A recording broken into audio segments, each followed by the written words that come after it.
पत्रकारांशी बोलताना गिरीश महाजन म्हणाले, साधू ग्रामांसाठी जागा आरक्षित असल्याने काही 10 वर्षाखालील झाडे काढावी लागतील, पण शक्य तितकी झाडे वाचवू. 1 झाड कापल्यास 10 झाडे लावू.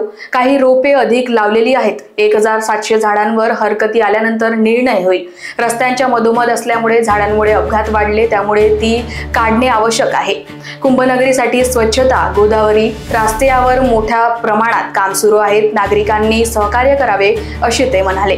राजकीय मतभेद काहीही नाही. अंजली दमानिया यांच्या कागदपत्रांची प्रशासन दखल घेईल. पुणे प्रकरणाबाबत माहिती नाही, पण थंडीत कोणालाही बाहेर ठेवणे चुकीचे आहे असे ते म्हणाले. नाही, मला येणं आमचं कामच आहे. मी तर कुंभमेळा मंत्री, पण आमचे अधिकारी त्या बाबतीमध्ये अतिशय सतर्क आहेत. तर त्यांनी फक्त सजेशन ऑब्जेक्शन मागवलेले आहेत. हे तर करावं लागेल ना. जे निसर्गप्रेमी आहेत, झाडप्रेमी आहेत, त्यांच्याबद्दल मला काहीच म्हणणं नाही. त्यांची भूमिका अतिशय योग्य आहे. ते काही चुकीची भूमिका घेत आहेत का आडमोठेपणाची भूमिका घेत असं अजिबात नाही आहे. पण या ठिकाणी कुंभमेळा करणं ही अपरिहार्यता आहे.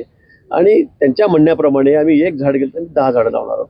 इथे जास्तीत जास्त जी मोठी झाडं ती काढून आम्ही रिप्लांट करणार आहोत. ती ज्यात सगळे 100% जगतील असं मी म्हणणार नाही, पण आमचा प्रयत्न तो राहणार आहे. पण त्यानंतरही आम्ही ही सगळी भर निश्चित नाशिक शहरामध्येच फाशीचा डोंगर पण आहे, पेठ रस्ता आहे, त्या ठिकाणी झाडं लावून याच्या एकाला 1 झाड गेलं तर मी 10 झाडं निश्चित त्या ठिकाणी लावणार होतो आणि जगवणार आहोत. नाही, मला या संदर्भात कुठली माहिती नाही. आपण आता सांगताय, पण मी लगेच माहिती घेतो, जिल्हाधिकाऱ्यांनी तिला सांगतो. आपण एवढ्या कडाक्याची थंडी आणि एवढ्या वयामध्ये त्यांना बाहेर ठेवणं मला वाटतं हे अतिशय म्हणजे चुकीचंच आहे. निश्चित मी त्याची खबरदारी घेतो आणि त्यांची काय व्यवस्था करता येतील त्या संदर्भामध्ये अधिकाऱ्यांना येतो. Bureau report, Lokvahini media, Nashik.